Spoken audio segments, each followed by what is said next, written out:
আজ আমি আপনাদেরকে নিয়ে যাব কলকাতা বইমেলায়। তাই সকাল সকাল আরামবাগ থেকে লোকাল ট্রেনে পৌঁছে গেছি কলকাতা বইমেলায়। এটি লোকেশন হচ্ছে করুণাময়ী বাস স্ট্যান্ডের কাছাকাছি। আপনি যদি শিয়ালদা থেকে আসেন তাহলে মেট্রো ধরে সেন্ট্রাল পার্ক স্টেশনে মেট্রো স্টেশনে নেমে সেখান থেকে 5 মিনিটের হাঁটা পথ। এছাড়াও যদি আপনি বাসের মাধ্যমে আসেন তাহলে করুণাময়ী বাস স্ট্যান্ড থেকে 2 মিনিটের হাঁটা পথ।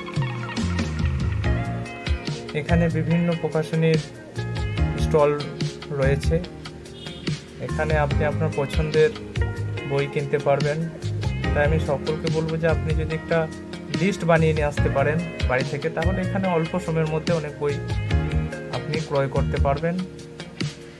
এখানে বইয়ের দোকানের পাশাপাশি রয়েছে বিভিন্ন রকম খাবারের স্টল, যেখানে আপনি আপনার পছন্দের খাবার খেতে পারেন।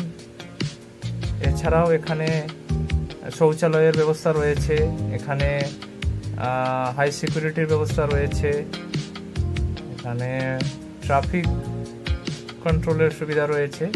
এছাড়াও এখান থেকে বিভিন্ন জায়গায় যেমন হাওড়া স্টেশন এবং শিয়ালদা স্টেশন যাওয়ার জন্য প্রতিনিয়ত বাস রয়েছে, মেট্রো রয়েছে।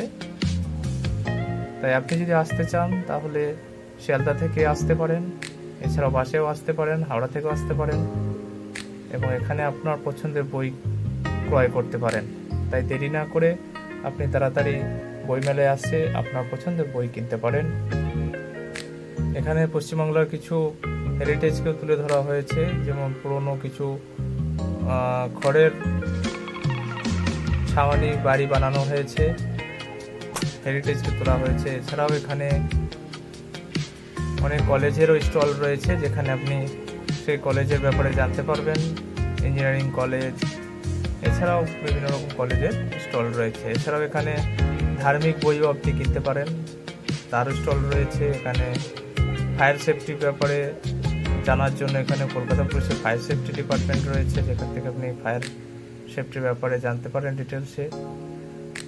এছাড়াও এখানে বিভিন্ন রকম ড্রাই ফ্রুটের স্টল রয়েছে, যেখান থেকে আপনি ড্রাই ফ্রুটও কিনতে পারবেন।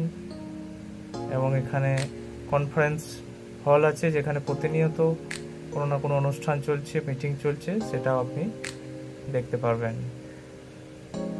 তো এখন যাওয়ার পালা, তাই আমি সকলকে ধন্যবাদ জানিয়ে আমার ব্লগে